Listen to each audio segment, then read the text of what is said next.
Hello, YouTube world. Thanks for checking in the Khaliis. If this is your first time to the channel, please like, subscribe. Also, hit the notification bell so you can get the newest content first.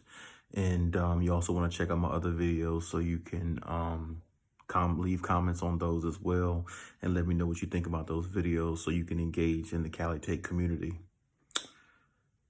So today's the take of the day, I want to talk about the Brooklyn Nets. When I think about the Brooklyn Nets, I think about a team that's assembled to only win a championship. It's championship or bust. It's really nothing else. There's nothing else to look at. It's nothing else to think about. It's nothing else to really even formulate about the team.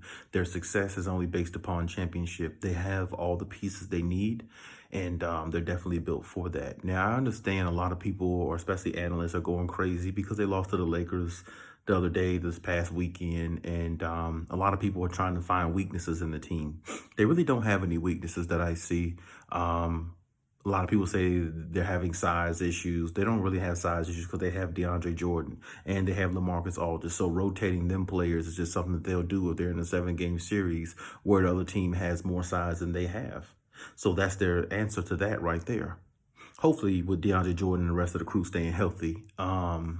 And then you got Blake Griffin on the back end, trying to play defense the way he did the other night. He had a great block, I think, against Andre Drummond. I think in the game against the Lakers, that was a really great block.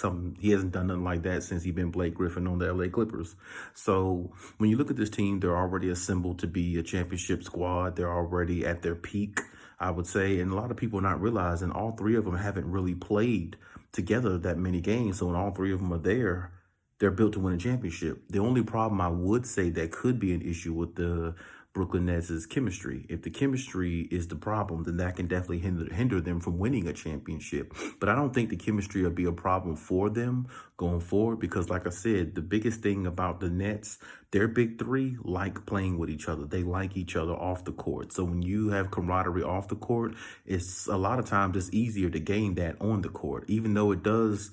You do have to rep, you do have to, put your reps in, you do have to play at a high level, and you have to play together, and you have to stay healthy. All that goes into it. But that goes into with every NBA team or every sporting event or sporting team out there. You have to have chemistry. And the only way to build that is to play, a lot of games together and get used to each other on the court and know where everybody likes in their spots and know where the next man should be, you know what I'm saying? So when it comes down to that, yeah, I guess you could say that's one of the issues that they have, but in all essence, they don't really have any glaring weaknesses because they have all the shooters they need. And I guarantee if all three of their players are healthy, it's going to take a hell of a team to knock them off. Now, don't get me wrong. I'm not saying they can't lose. I'm not saying that it's not possible because anything is possible. But at the same time, you have to understand this team is built to win a championship, and the three nuclear weapons that they have, I'm not seeing any other team that could really actually withstand with what they can give. Now, the Lakers, a lot of people are saying that because they're LeBron fans. I understand that, but I don't see LeBron and AD beating them. First of all, we don't even know AD's health state. AD has always been injury prone. And to me, AD is he's been out a whole lot longer than I thought he would be. I mean, he's damn near probably going to be out, it seemed like, until LeBron James comes back. And that's really not encouraging if you're a Lakers fan, if you're looking at it from the perspective of repeating as champions. Because as great as LeBron is, he can't do it by himself. He knows it, you know it, and I do, and the rest of the world does also. So it's no need to even sit there and try to debate that. The main thing is, like I said, it would be really hard for anybody to beat the Nets. I've said it before. I actually said it a while back. The Nets' biggest challenge would actually be the Clippers more than actually the Lakers because the Clippers have more depth. So they could put up more points, more scoring, in a 7-game series, I believe. I'm not talking about the regular season. I think in a 7-game series, the Clippers will be more of a team that the Nets would get more of a challenge from because of their bench and because they have scoring from different ways and different options. And their scoring on their bench actually shows up. I mean, there's been times this year KCP, didn't show up. Caruso doesn't show up.